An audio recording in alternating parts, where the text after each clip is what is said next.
नमस्कार, मैं Ravish Kumar. Iran Qatar में अमेरिका के सैनिक ठिकानों पर हमला करता है और अमेरिका के राष्ट्रपति ट्रंप सीज फायर का ऐलान करते हैं। जो इसराइल सीज फायर के ऐलान के बाद भी गजा में सीज फायर आज भी नहीं कर रहा, वह क्या सीज फायर के लिए तैयार हो जाएगा और किन शर्तों पर हुआ है?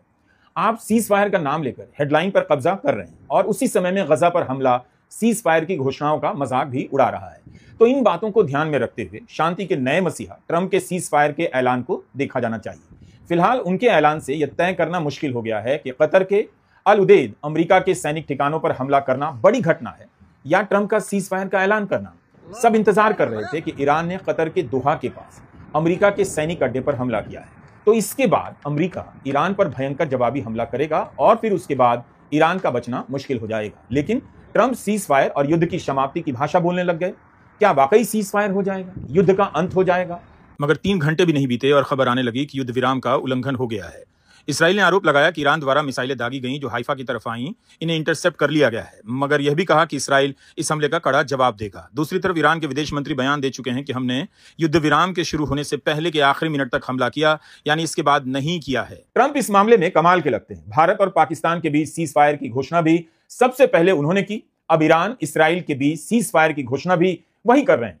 दोनों देशों को बधाई दे रहे हैं कि इसराइल और ईरान इस बात को लेकर सहमत हो गए हैं कि पूर्ण रूप से सीज फायर होगा।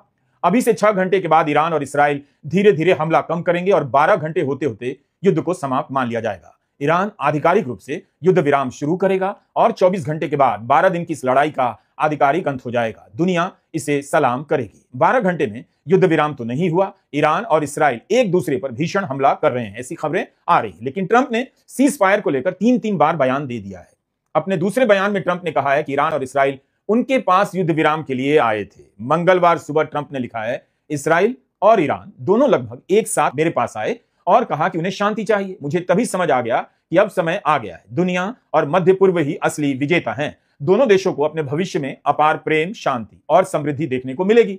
उनके पास बहुत कुछ पाने को है, लेकिन अगर वे धर्म और सच्चाई के मार्ग से भटकते हैं तो बहुत कुछ खोने का भी खतरा है। इसराइल और ईरान का भविष्य असीमित है और संभावनाओं से भरा है। ईश्वर आप दोनों को आशीर्वाद दे। ईरान और इसराइल के बीच लगातार हमले के बीच युद्ध विराम का दावा, कहना कि दोनों उनके पास आए थे।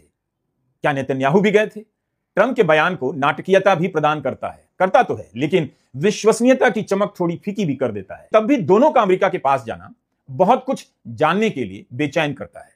ट्रंप के बयान दुनिया के बाकी नेताओं से अलग तो होते हैं।